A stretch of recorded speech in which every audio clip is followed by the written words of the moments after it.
All right, here we are today at Ditch Digger CEO. We're interviewing. This is number 4, I think, right?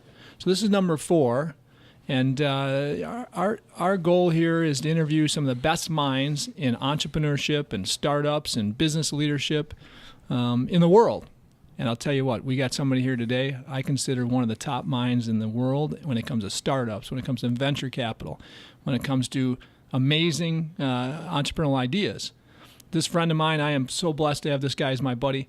Every time I talk to him, I'm energized, and you're going to get energized by listening to the way this guy's mind thinks.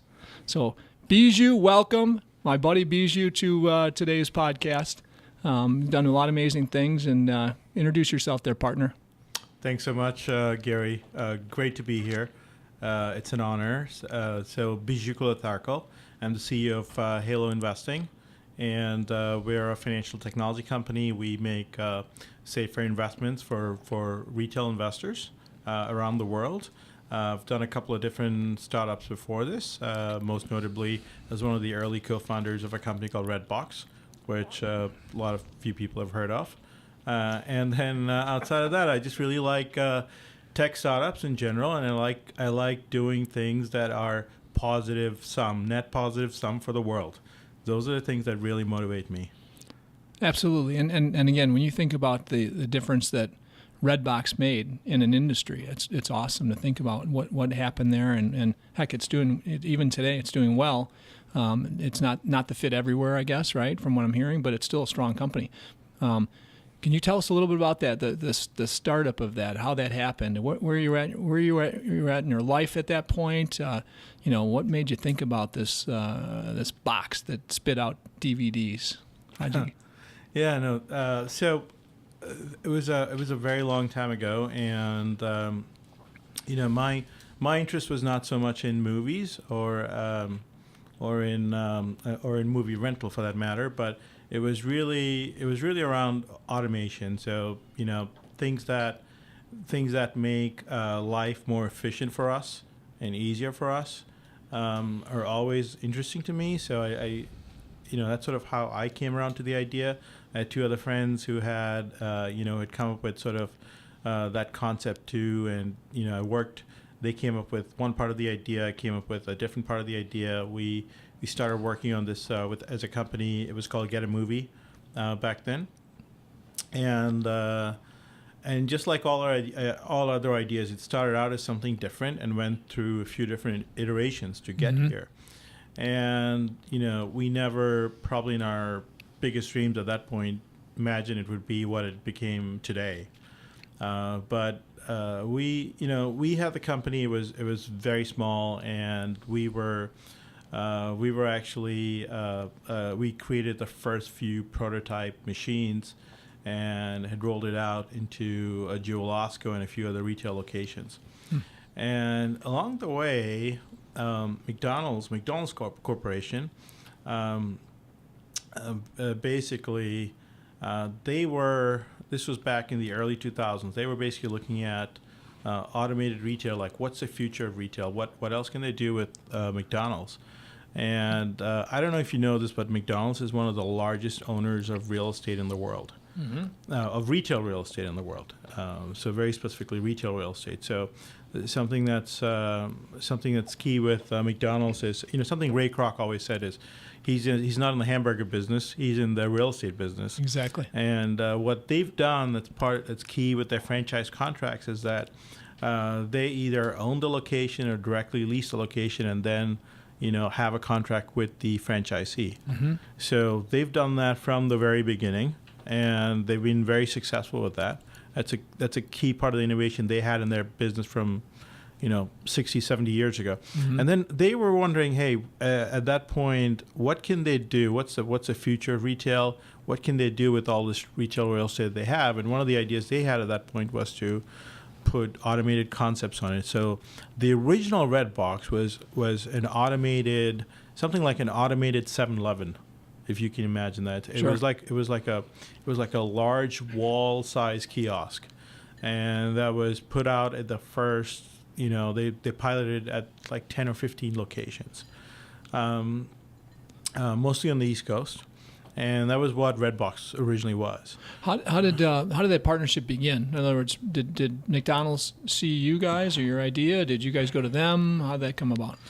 So we had originally, I think, reached out to them a long time ago, and just like all partnerships, the first time we kind of talked about it, it was not maybe the exact fit for them because they were still doing that automated retail, that 7-Eleven kind of concept. Mm-hmm. And then, but later on, they noticed, okay, that original concept was not working, but then they needed to do something else to make automated retail work, and then that ended up being these DVD kiosks.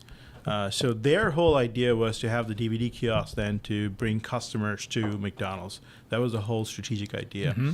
So we talked to them. And at this point, they knew you guys were you guys GetAMovie at this point, and they knew that? We were GetAMovie at that point, and Redbox at that point was just a project within McDonald's. Okay. It was not even a separate company. So it was just a project that McDonald's was running. Then as it became clear that this DVD business was going to be the main business for retail at McDonald's, at Redbox, mm-hmm. And they didn't have the technology. I mean, we basically have the technology to do this. So they decided to spin out Redbox as a separate company with McDonald's and the GetAMovie shareholders as founding shareholders. Okay. In that. So that's how that concept came about. And from then, the great thing McDonald's brought to the table is they brought all this real estate, and they brought a lot of capital, mm-hmm. and they also brought a great team. And so that really helped us scale that business. Can I ask you one question? Did you guys ever go to, let's say, Blockbuster with this idea, or Hollywood Videos, any of those guys? Absolutely. We went to all of them. We went to Blockbuster, Hollywood Video, and Movie Gallery. Mm-hmm. You know what? The interesting thing I learned from that experience, and by the way, all of them, they all said, no, this is not going to work.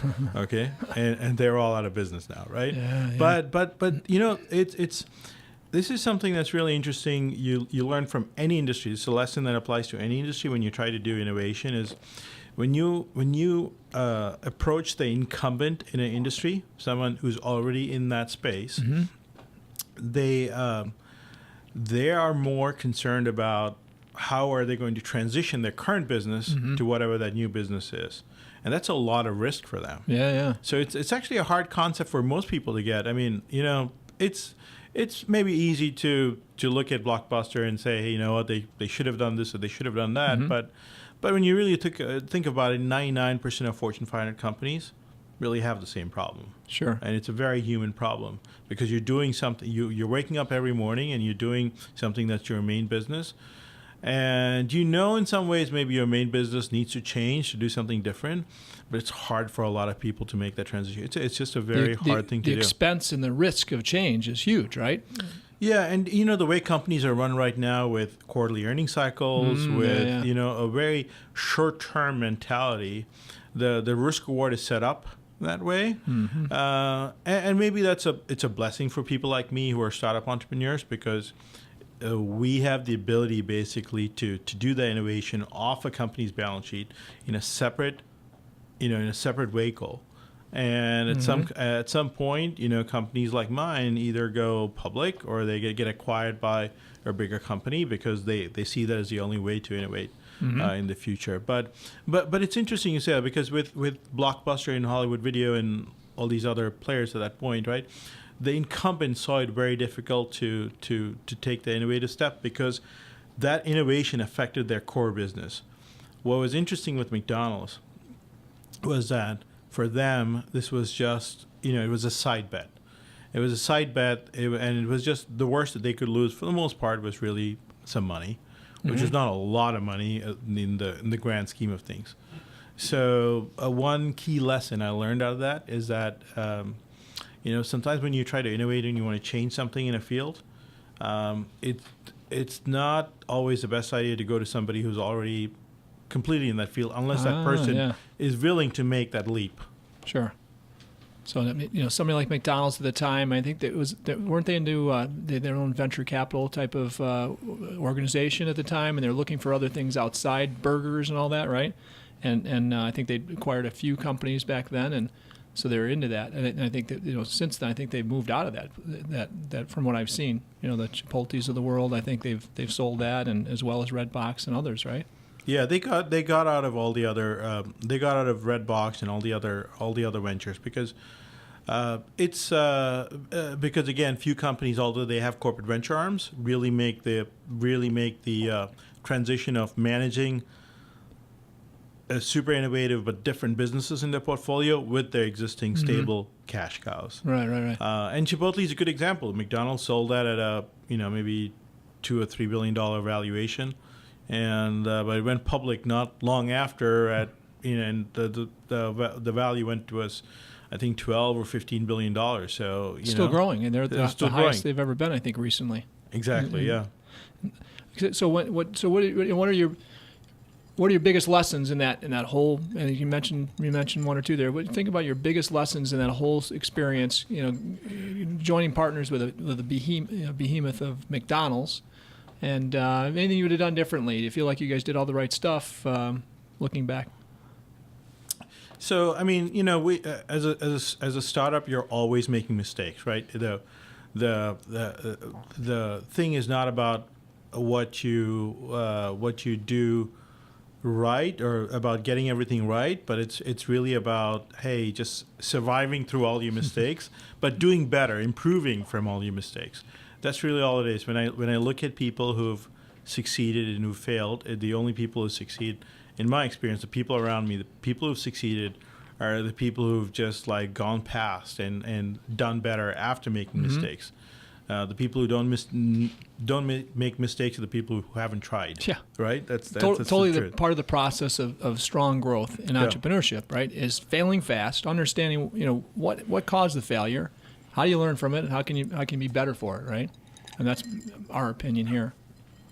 Absolutely. So I think in terms of the lessons, key lessons that I learned, I guess, from the Redbox experience was that when it comes to innovation, who you think as the most intuitive or natural partners for you originally are not the best partners for you to really change the industry, because the future of any industry is not just an extrapolation of the present, but it's something which is very disruptive, and that applies to all businesses. If you look at the Fortune 500 or even the top 50 companies in the U.S. today, it's radically different than the top 50 companies in the U.S. 40 years ago. Absolutely. So you'll see that on a constant level across the board. The other thing I learned about business from that experience too is that the biggest reward you're always going to have is impact. So I think even with Redbox, the biggest reward from Redbox that I saw was basically seeing a business, a technology that a lot of America, I would say 60-70% of America have used at some point, and they're happy with, and that's going to be the best thing that you're ever going to get out of a business. Sure. So after that business, I really focusing on impact. Impact is the most important reward from a business, and that's the same in my current business too. If you, I can talk to you later about like the values that are important to us in our current business, but the number one value, and we say this every day at our company today, is impact. And we actually have a phrase in our office. It says impact before profits, because that's important to us. Yeah, and profits will come if you impact an industry as you guys have in your past life, and I know what you're doing today. You're going to impact lives in your industry like maybe never before. Your profits will come, and they'll be there. Absolutely. And the other thing is, when in the dashboard of life, right? When you look at the dashboard of life, if the speedometer or the dials, the things you're looking at, have to do only with dollars, you're going to make the wrong decisions. Absolutely. So you're going to make the wrong decisions long term, because you have to really think long term. You want to think of a business it's not a business for the next quarter or the next year, but for the next 50 or 100 years. And the best way to think for the next 50 or 100 years is to look at impact and not dollars. And the great thing about life, though, the great thing about about life in general is that when you focus on that impact, the profits sort of take care of itself. Exactly. And that's really the truth. So we're, I've known you for, maybe 10 years, 12 years. We've been buddies. Yeah. And didn't take long for us to be buddies either. I mean, I feed off your energy, and it's been a lot of fun. And that's mutual. So when I think about, you've been a wise son of a gun for, you're a young guy still. In your early 30s when I first met you, you're almost as wise as you are today. You've gained some for sure, right? But who was your mentors that created the awareness that you gained about business, about impact, and about life in general? I think the most important mentors in my life by far have been my parents. Mm-hmm. They've been the by far the most important mentors in my life, and that's from a very early age. My dad was an entrepreneur. He was a journalist and entrepreneur in his own way, and he really taught me like the importance of networking, mm-hmm. of getting to know people. That being successful is not just about knowing things, but about knowing people and working with people, because it's not just about how good you are, but about the people you convince you can share your vision and ideas with. Mm-hmm. And he taught me that early on. And the great thing about having parents as mentors is that you learn some of these things, you learn some of these lessons even subconsciously, without thinking that they're lessons. You don't even know you're learning them, right? That's exactly right. You don't even know you're learning. Those are like the best mentors. Yeah. Where Absolutely. It's not a lesson, where it's just part of something you learn because of it's an example. Sure. And so my dad being an entrepreneur, and that he taught me the value of networking, knowing people, and thinking that everything is possible. He always taught me at a very young age that everything's possible, that I could do it. My mom, in a different way, she's also an entrepreneur. She really taught me more about like managing risk and analyzing things, and and looking at like making sure I manage the downside in situations too. Mm-hmm. So I think both those different views brought like a good balance to me. Absolutely. And along the way, in different businesses, I've always been lucky. I've had different people I worked with, different people I worked for, who've mentored me in different ways. But I would say the most important mentors in my life would be my parents. Awesome. Hey, so I wanted to actually ask you, because I'm looking up Forbes right now, right? One of the things that they talk about when it comes to networking, if you can expound on it, Gary, and a lot of people want to know, because everyone says you have to network in order to become successful. But a lot of the things that they're saying that holds people back is their mindset. They limit their network, they aren't strategic, they aren't proactive, or they don't even schedule time to do it. What would you probably say from a novice entrepreneur, startup, a seasoned entrepreneur who's trying to grow their business? What are some things you did to start applying those things that your dad taught you as far as networking? Yeah, I'd say one of the key things about networking is about using social capital. And the key thing about using social capital is if you don't use your social capital, you lose it. Okay? But then two, the important thing about networking is when you network, the best way you can enjoy your fruits of networking is don't network with looking for a return. Mm-hmm. Like network because you want to help people.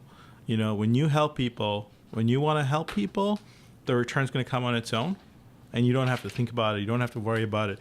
You are networking. If you focus on networking because you want to help other people, as opposed to what it's going to do for you, that's going to be the best type of networking. Mm-hmm. Exactly. And again, the connections, and the you sort of become sort of the human LinkedIn. Yeah. Automatically, right? You just do that automatically. You have interesting ideas to share with other people, and one of the key reasons I network is for a very selfish reason, because I love listening to ideas from different people, like Gary. When I talk to people, because they have interesting ideas that you can't really learn from just watching movies or reading books or anything else. Like you have to talk to people. Mm-hmm. And that's one of the biggest fruits I've gained from networking. So I think it's a key things in networking is don't network because you're looking for that. You're looking for something tangible in return. Network because you want to help people. So selfish networking really isn't networking, right? I mean, unselfish networking is the only it's the only networking, because I agree with you. You know, when I network with you and I over this time and other great friends of mine, you can feel that they actually care about what you're doing and where you're going and how can they help, right? And if you're a compassionate person, you're like, man, I got to pay back more than they're paying me, right? I got to figure out how I can help them. And I think, that back and forth is just invaluable. And I can, there's so many things that I've done in my business. I've, bounced things off of you and said, hey, Biju, I got to meet with you, Biju. When can we meet up, right? We meet up, we talk about things, and more ideas come from it. And then in my mind, I'm like, yeah, how can I help him more? Now, you just gave me some nuggets that I can use. Now, Biju, how can I help you more, right? And I think if that's your mindset, you can't lose. Right? Yeah, I think in absolutely, and in that vein of thought, basically in business, right? Being compassionate and being empathetic are super important in business, because being compassionate, like, basically, hey, you're there to help people. And I think, the way I look at business in general, it's my philosophy about business in general, right? It's business is a way to be compassionate to the world in some way, and you could do that through many different vehicles. You could work for a nonprofit, you could work for the government, you could work for private enterprise. But it just turns out, because of the way life has shaped me, my DNA, a company and a business is the best vehicle for me, just from my experience, but it could be different for different people. But you have to, I think at the end of the day, the goal should still be the same. You should be compassionate to the world, and you want to help the world in some way. And you also, to really be most successful at business, you have to be empathetic. You have to have empathy. Empathy helps in business. If you don't, in my opinion, I think probably like yours, right? If you don't have that, in my opinion, people don't come to work passionate about working in your organization. They're not going to be as passionate about hitting the goals that you set out as a team to hit, right? And so I see that in businesses everywhere. The most empathetic, passionate leaders inspire other people to do more than they would do without them, and becomes a great organization instead of just a mediocre organization with a leader that might not be inspiring as well as they could. So, awesome thoughts. I love that. Absolutely, and that applies two ways. So it applies to your employees and it applies to your customers. So to employees, you can't motivate people just by paychecks and stock options. You can, if you really want to motivate people, you have to motivate people by the mission and about how doing that mission is going to help them help the world. Okay, so it's not just about the paychecks they're going to get. Same thing for your customers. If your only pitch to your customers is you have a product that's cheaper or faster or whatever, that's not enough to motivate customers either. So to customers too, you have to really, if you can make the pitch, and sometimes it's not easy to do that with every product in every instance, but overall, I think you can do that with a lot of different products. But if you can make the pitch about, hey, how this is with this product, like the way you deliver a certain product or service, you can do something that's going to dramatically change the industry or change the world in something that's better, is net positive.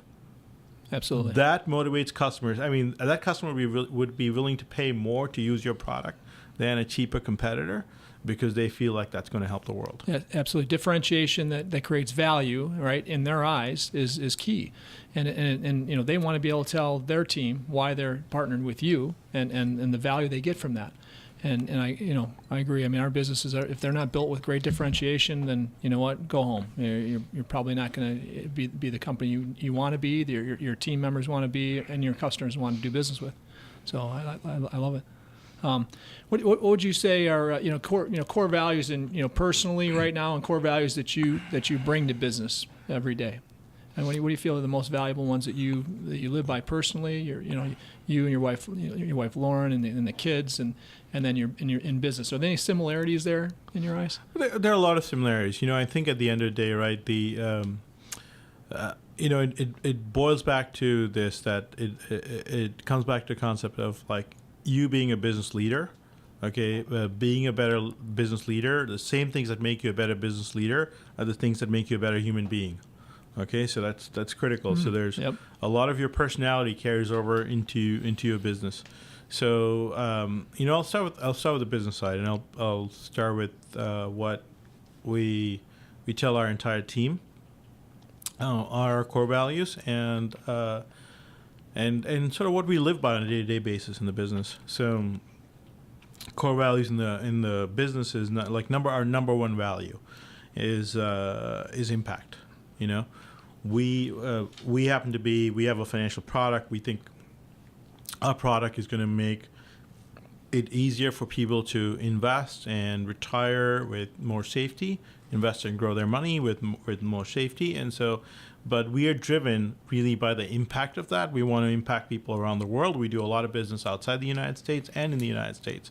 And we have a product that we just don't think, this was a product that was traditionally sold to the very rich around the world, and we've sort of democratized this product and made it simple and easier, and we're getting along that process where we're making it for everybody. So number one goal is impact. And by impact, what we mean is how many different lives can we affect with this product.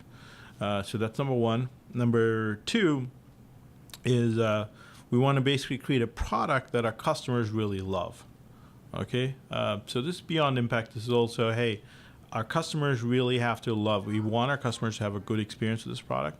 And you're not going to be like, you want to have 100% of your customers always saying, hey, I love your product. You're always going to have some people who really love your product, some people who, want some things to be different and all of that. But net, we want to have a product that our customers really love. That's our value number two. Raving fans, I call those. Raving fans, big promoters, and different ways to measure that. But that's super important, that the fact that your customers really love their product.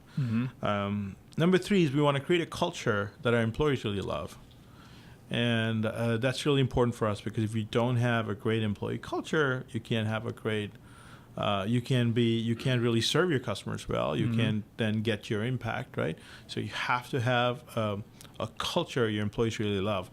And a culture your employees really love is, it's not just about, it's just not, we don't say, we've talked about this internally. We're like, it's not just about making our employees happy, right? Because there are sometimes, it's about making our employees feel like they've done something of significance. It's significance that's more important than just happiness.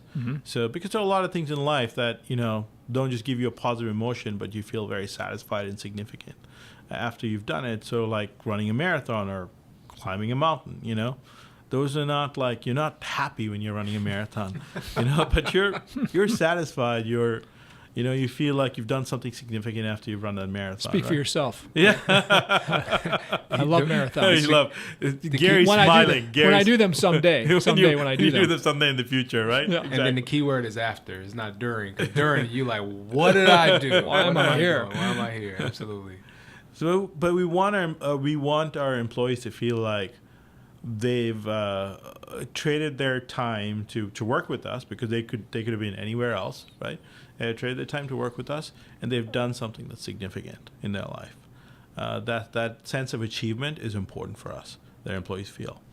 And number four, in terms of value, and this is like our least important value. It's still an important value, but it's our least important value, is basically make a profit, because we have to. We have shareholders, we have stakeholders that we want to make a profit for. But what we've That's right. I'm looking for some big returns, brother. Yeah, and in full disclosure, Gary is a shareholder in our company. So, but I can say this. I can say this to you, Gary. You're a shareholder in our company, and I can say this to you because I feel like prioritizing the other three values before profits, right, will actually help us deliver better profits and better values to you as a shareholder, right? And that's key. That's really key, and so far it's worked out for us. We're still in our process, we're still in our journey, but this is something I've learned through experience, is that, hey, this is super important, like having your values this way. So how do you take your values home? Does Lauren want to really hear about them, or what? Is she excited about the same values at home, or how do they vary? I think at home the important thing is, my wife and I have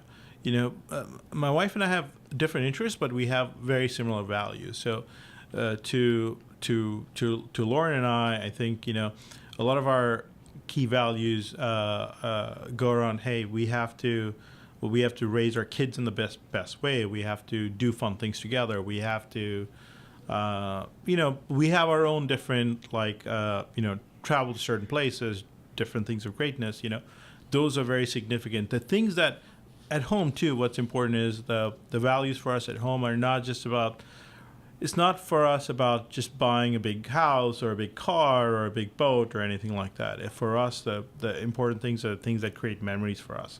And memories are really travel, other experiences we have in life, but also most importantly our kids, because at this point our kids are very young and life is a lot about our kids. Yeah, it's got to be awesome.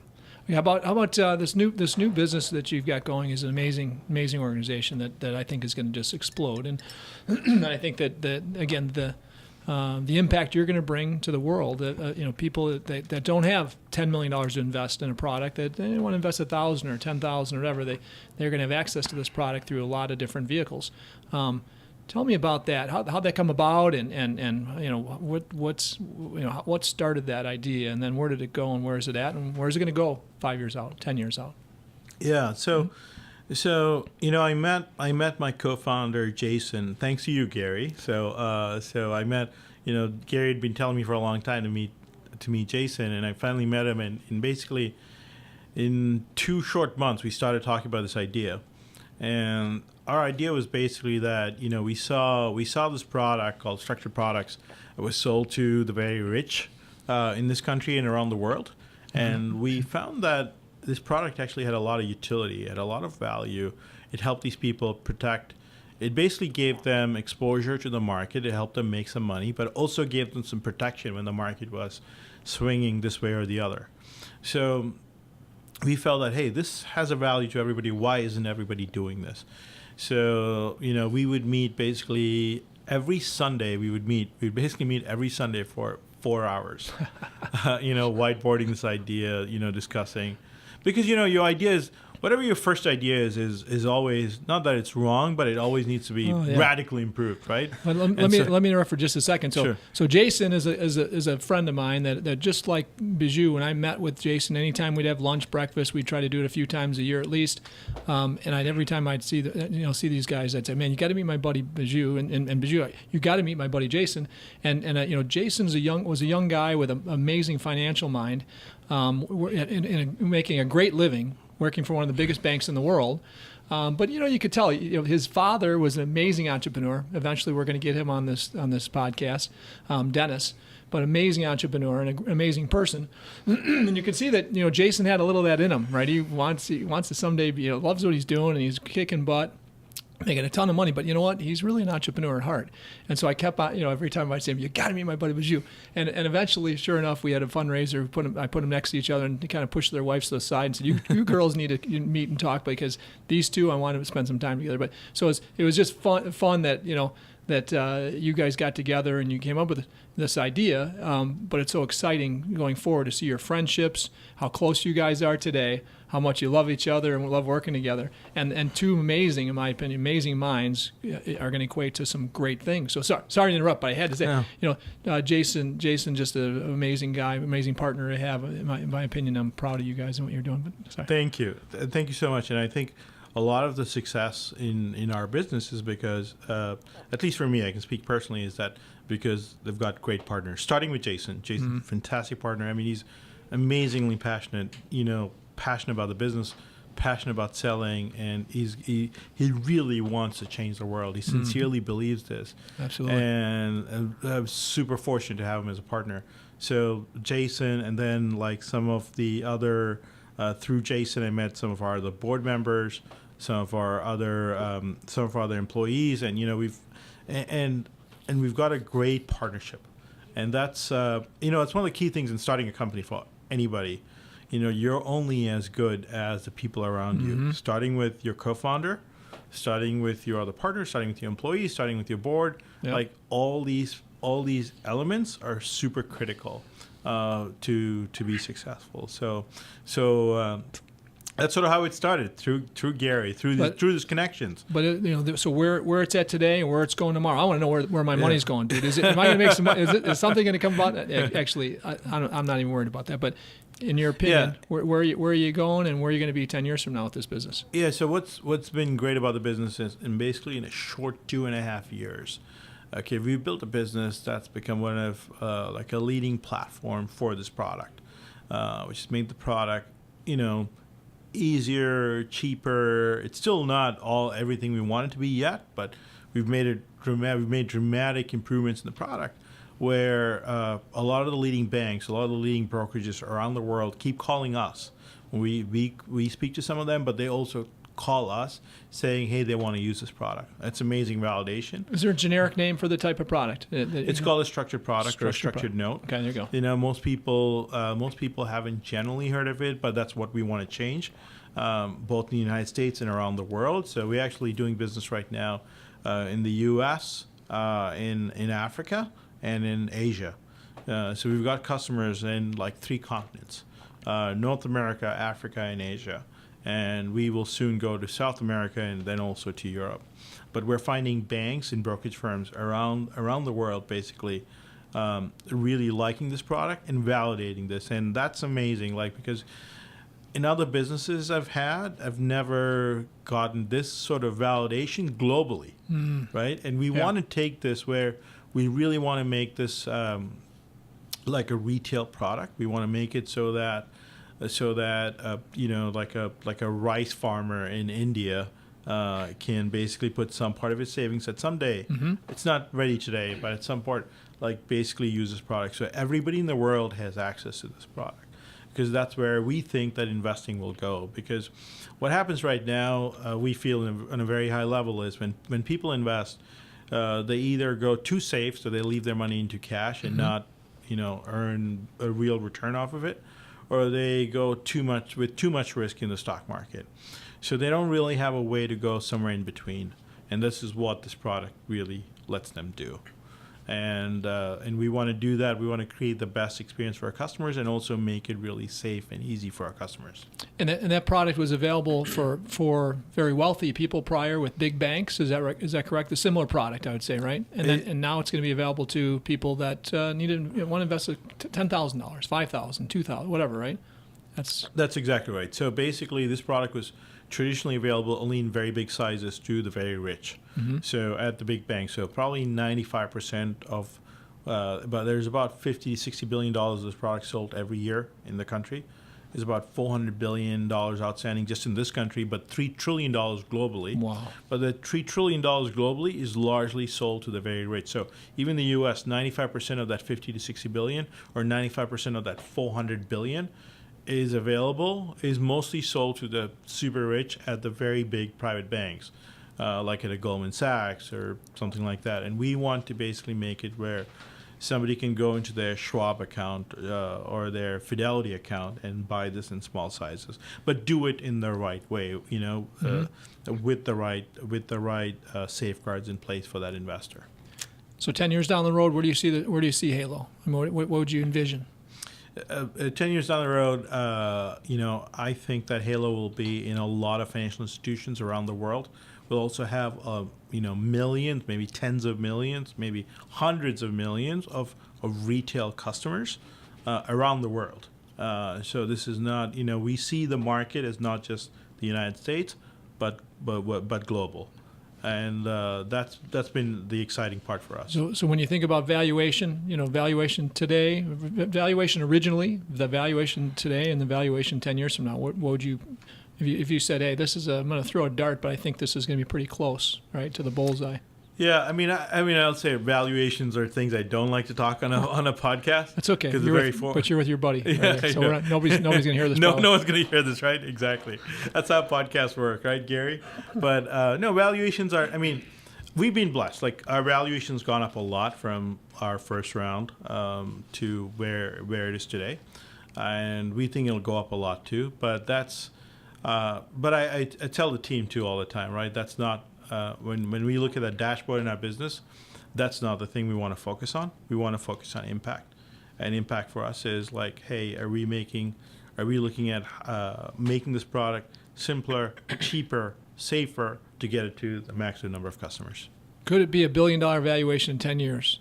I think it'll be way sooner than that. Way sooner. There you go. We got something out of them anyway, right? All right. So my investment will be okay, I'm thinking. Good. So when you think about whether it be your original businesses, that you're a startup guy, and in venture capital you're investing in startups, and now you have this business again. I think you still do some investing in some other stuff, but this is your main objective here, to grow this. When you think about these, what are some lessons you learned where you really know you got knocked, you got beat down a little bit, you got knocked in the teeth, and you had to get up, but it hurt. What are some great lessons you learned through some pain? Not just the normal, hey, we tried this, it didn't work, we're going to move on, right? But something that really kicked you in the teeth. What can you think back of something that you would say, man, that really hurt, but boy, I learned a lot. Absolutely. So one, I'll say I love to learn. And but the lesson I learned about learning is that the only way you can learn is to endure pain, right? You're only going to learn through mistakes. You're not going to learn as much through successes. You're going to learn a lot through failures.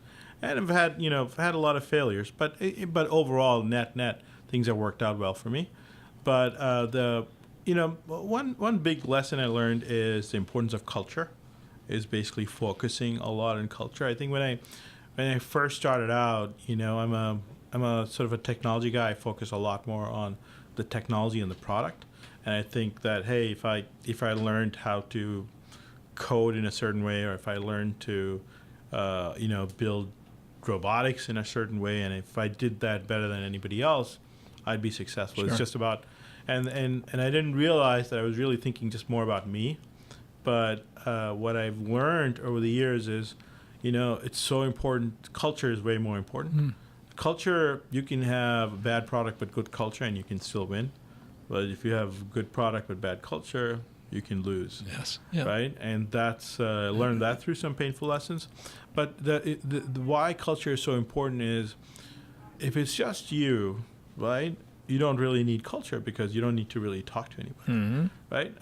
You're only talking to outside shareholders and people like that. But as soon as you go for more than just you to the second person in your team, to the third person, to the 10th person in your team, to the 100th person in your team, you have to, the 100th person in the team needs to know what you're thinking about, or how you would have made a certain decision, or how you both would have made a certain decision without talking to you about the decision, mm-hmm. right? And the only way they'll know that is to know what your values are, and the only way you can communicate those values is through your culture. Absolutely. So culture is a way for you to communicate values to everybody in your team. Great. And that is super, super important, and that's the only way to win. I agree, and I love it. 20 years ago, I wouldn't have thought about it either. I'm the same way, right? I just wanted to pave parking lots and driveways the best I could. Figured that everybody just wants that, so you're going to get great culture, because people are going to want to do the same thing that are working with you. And it's not quite the deal, right? You need people that really love doing what they do, and the cause has to be beyond building that great product even, right? So I agree 100%, and I know you do a great job with it. What do you believe, in your opinion, tell me how the free enterprise system has created these blessings in a way that maybe it wouldn't if you're in a socialist environment, or just a non-free enterprise driven environment, wherever that might be in the world. Tell me what you feel about those things. Absolutely, and I had the blessing of growing up in a country, so sometimes it's easy for I think if I only grew up in the United States, I could say I love free enterprise, but everything I know about socialism is something I read in books, mm-hmm. right? But I grew up in a country that was actually largely socialist. Mm-hmm. It was a democracy, but it was socialist, mm-hmm.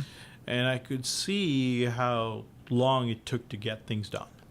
How hard it was to get simple things done, like if you wanted to get a phone line installed, it took months or years sometimes. Mm-hmm. I grew up in India in my very early years, and it took a really long time to do very simple things. And it was intuitive even as a child to realize that, hey, this doesn't make sense. Like, there's no reason mm-hmm. something so simple should take so much time. So, I came to the United States at a very young age, and I was, I came here for school. I ended up, staying, and I've really lived here most of my life right now, and I can really see the difference now.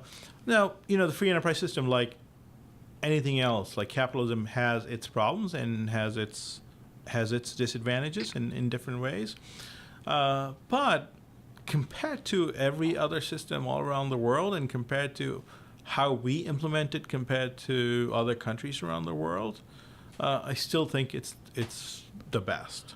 Okay, and I think, but also, I think another critical thing is that if you really want to grow the free enterprise system globally, right? I think it's super important to build businesses, to promote that, but also look out for some of the people who fall through the cracks in a system like this. Sure. I think it's possible to do both.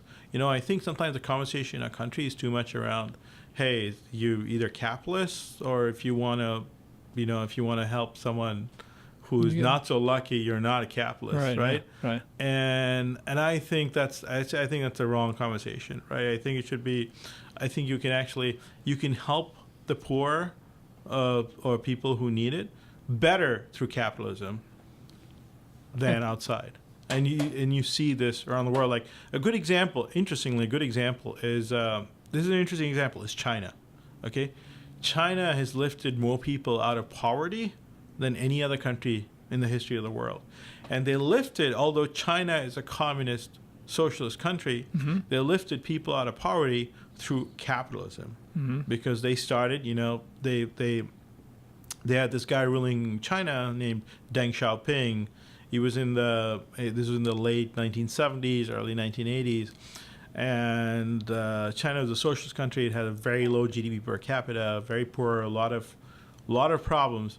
But then, he just said, well, we could keep the communist part around. Don't want to lose that. Well, we don't want to lose that, but we could actually help. There are all these people who are really poor, and we could actually help. These people. And so he created the first free enterprise zones in China.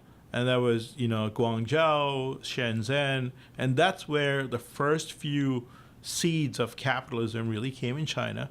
And that's how the rest of China, that basically brought all this industry to China, and the rest of China completely prospered. Deng Xiaoping was interesting because he basically said, because people at that point were debating him or fighting him on the fact that he was bringing, capitalist systems into China at that point. It's a very different China than it is today. And he famously said, he had this quote. He basically said, it doesn't matter if the cat is black or the cat is white as long as it can catch mice. So he basically said that. So he said it doesn't matter if it's communist or capitalist, if you can solve these problems. But that's I think that's a critical thing, is like you have to at the end of the day, right? When we look at free enterprise, like we can't say we like free enterprise just because it's called free enterprise. We like free enterprise because it is actually the best thing in the world, because by the results, by the evidence, it's the best thing in the world. So I think some people like yourself have the amazing opportunity to have been from a country that isn't a free enterprise driven country. For me, my opportunity was when I started in paving and starting out of high school in business. I didn't get unemployment, so I had to work. I was looking for an unemployment check like my friends, and couldn't get one because I was self-employed. I worked in a factory for a friend of mine on the line, right, in a plastics factory, and in that plastics factory, the greatest thing that happened was I'm working minimum wage. I think it was like $3.50 an hour or something like that, and I'm working next to all these immigrants. And the lessons I learned from these immigrants were amazing. All these people are working at minimum wage, maybe a tad more than minimum wage, and they had these aspirations, and they had these goals and these visions of success, because they knew they had opportunities in this free enterprise system. So I'd ask them, how you're so excited about being here for the last year or 2 years and working in this factory? Tell me more, right? And it was awesome to listen to, a friend I gained from Russia, a couple of friends from China, Mexico, and all over the world in this factory. So again, I was blessed to have the lessons from these people that had been there for a short period of time. Here I was a 19, 20-year-old guy, kind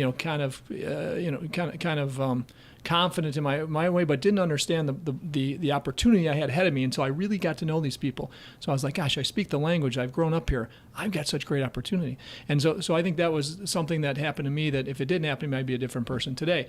I have friends like you that have come from these other countries as young adults or kids and adults that are here with the same mentality, and I watch them and how they tackle this free enterprise system in a way differently than many of us that have been born here. So I appreciate that your opinions on it, because I love listening to people like you that understand both sides, right? And actually the opportunities or the potential benefits to a different socialist system, communist system, and how they might think differently and have some success as well. Right. Absolutely, and the cool thing is when you look at countries like even the country I grew up in, India, it's way more free enterprise now than it was before, because they're also practical. At a certain point, they're like, okay, we need to make these changes if we have to get anywhere. The cool thing is this is how the rest of the world is. It's just becoming more free enterprise. But truly, if the free enterprise system is not a static system. It's an evolving system. Absolutely. And we have to keep making changes to it. And I think in some ways, like some of our biggest struggles with that come from within this country itself. Like we have to, there are a lot of people like us who are blessed in different ways through a system like this. But then there are a lot of other people who don't, who can't get ahead. And we need to solve for both. And I think it's doable. It's not a contradictory statement to say, well, you can have great businesses, but you can also, help the poor. I think we can do both, and I think it's also a moral thing to do. I think morally, it's the right thing to do, and if you do that thing, it's actually better as a free enterprise system. The balance is key, right? Where is the balance? And everybody has different opinions on what that balance looks like.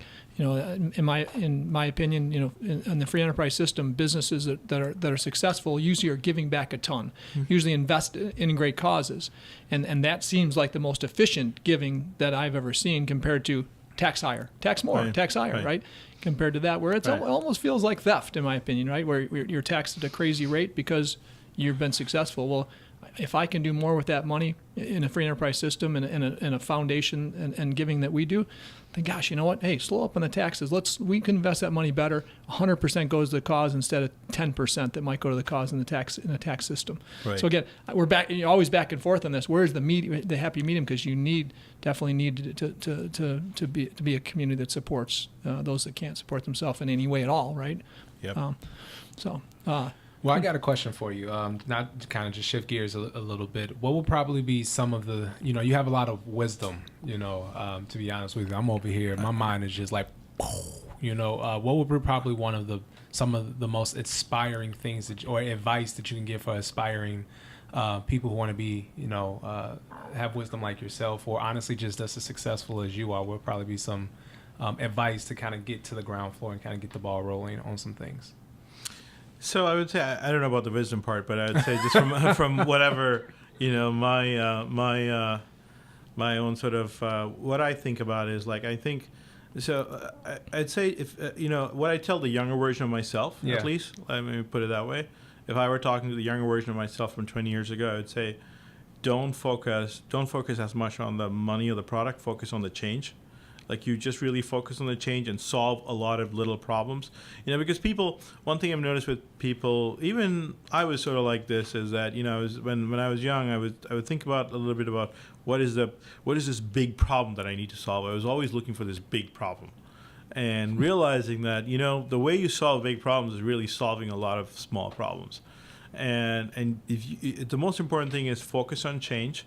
Not on money, focus on change, and just focus on solving problems in the world. And because you're solving problems in the world, focus on being useful to the world. Just be useful to the world. And then that's really the best way to learn things, to do well, to be successful. That's really the simplest way to do it. And if you remember, we had a gentleman, Ori Levine, who's the founder of Waze, that was with us for a few days. Looking at things, we had him out looking at things we're doing and how we can be better with technology. You met him, didn't you? And he showed up, and he always had a different T-shirt on, but the T-shirt they got me was it was just a T-shirt that said, show me your problem, right? Show me your problem. And he sincerely believes, just like you just said, right? I just want to know the problem. Tell me the problem. I want to fix the problem. If I can fix the problem for more people than anybody else in the world, we're gonna do some good things, right? So no, it's funny you say that, because I was trying to get you to meet him as well when he was here, Biju, because I think your minds would really feed off each other. But I think it was just funny. You had this big T-shirt on it. Yeah, let's just get you to a fundraiser with them, and then make sure their wives are separate, and then go ahead and have you all talk. Gary's got the formula right. So. Exactly. Another question from a perspective of why do you think businesses fail currently, specifically right now in this day and age? I think very simply, like, a lot of businesses fail because they don't really, they just have to persevere. It's because of lack of grit. I just say grit, because even if your idea is the worst idea in the world, there's something you can change it to. I think the key thing is, to be good at business, you have to, especially when you're doing something that's disruptive, you have to be firm in certain ways, but be flexible in other ways. You have to be this contradiction of being firm and flexible. Yeah. And it's a contradiction because in certain things you're going to be very firm, but certain things you'll be very flexible. And you should know, you should just be honest. And that's a key thing. You can sell whatever you want to the rest of the world, but at the end of the day, internally you have to be honest. Because when you look at, hey, if a lot of people think the time to fix a business is when it completely goes underwater, but then it's usually too late, right? You have to the real way to fix businesses is you have to sort of the best time to fix it is you'll start seeing a lot of telltale signs much earlier, and that tells you, hey, you know what, this is not the right thing, but somebody else has this problem and this problem and this problem that they need to solve, and you just have to solve those problems. So to be receptive, flexible, but decisive, right? I mean, as a leader, you have to be decisive. You have to be decisive, but you also, it really is that contradiction. You have to be decisive and firm in certain ways, but you also have to be totally flexible and willing to have an open mind, and you have to keep both. And it really sounds like a strange mixture to a lot of people, but it's true though. It's the only way. You have to be decisive on certain things. You can't be flexible in everything. So one more thing I'd like to ask is this, in your life at this point, in your business life, I guess business life mostly, education-wise, your formal education, I know a little bit about it, but tell us about that, and then your informal education of mentorship and networking and all that. Where do you feel the biggest values come from in your life and the success you've had today? My formal education, I have a degree in aerospace engineering, and that was great, but that was just a nice time spending 3 years. I finished my degree in 3 years of 3 years with some smart people and talking to smart people, but the degree itself didn't really mean much to me. It was just a fun time going to some parties. that was probably what all the tuition paid for, but that's not. I think that's not where you really learn. I think you really learn from talking to people, reading books, and just getting ideas really from people. Because what you see is, there are problems you think need to be solved, but then when you actually go to the market, when you go to the world, and what actually hits you, the opportunities are different than the problems, right? It's one thing to solve a problem, but the other is to basically get on top of an opportunity. And an opportunity is it's like a wave, and so you see the wave, you just jump on the wave, and regardless of how smart you think you are, the market's telling you or the world is telling you, hey, you know what, this is where the wave's going to flow, and you jump on top of that wave. Awesome, man. Awesome. I love it. Yeah, this has been amazing. This has been really, I told you really he's going to be amazing. Did I tell you or did I tell you? Did. The most important books you've read. You read a lot, just like I think many of us do. What's a book or two that you'd say, man, if you want to be an entrepreneur, you want to build something in your own, you want to be successful in business, what's something you've read that you say, man, this is a great book that if I could only read one or two books, these are a couple books that I really believe in. You know, it's interesting. I've had very little like formal entrepreneurship books that I've really read. I've really listened to a lot of talks, and so in these podcasts are a blessing. YouTube is a blessing. A lot of people giving TED Talks are a blessing. Like, those are talks I've really learned a lot from than even books per se today. I'd read a lot more before the invention of the iPhone, but nowadays I still read a lot, and I read really interesting books, but I don't really read that much necessarily about entrepreneurship. I read about just other different intellectually curious things for me, but yeah, not 100% about entrepreneurship. But I love TED Talks. Like, TED Talks are great. Sure. Then there is listening to a podcast called I love this podcast called Masters of Scale by Reid Hoffman. That's something I really love. And then there's another podcast as a startup or an entrepreneur listening to a podcast. There's one that Y Combinator, Sam Altman from Y Combinator puts out, and that's also really good.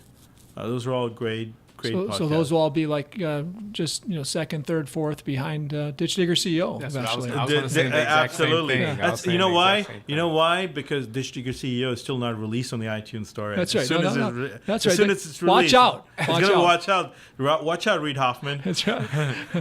Okay, so hey, Gary Rabine's coming for you. Exactly. Is that who I'm coming after? Reid, Reid, look out. Rogan, whoever you are out there, look out. Okay, so when you think about let's put yourself now out there, 65, 75 years old, right? You're looking back, you got a couple grandkids running around, and what do you want to be? What do you want to be looked upon as delivering to this world? And if your kids are thinking about you, you're maybe thinking about, hey, what did I do different, or what did I bring to this world positively? What do you want to be looked upon as at that point? Even at 65, I hope to be actively working and doing something. I'm not saying you're dead yet. Come on, no. I know. No, but I'm not retiring. It's only 10 years away from me, so it's a lot longer for you.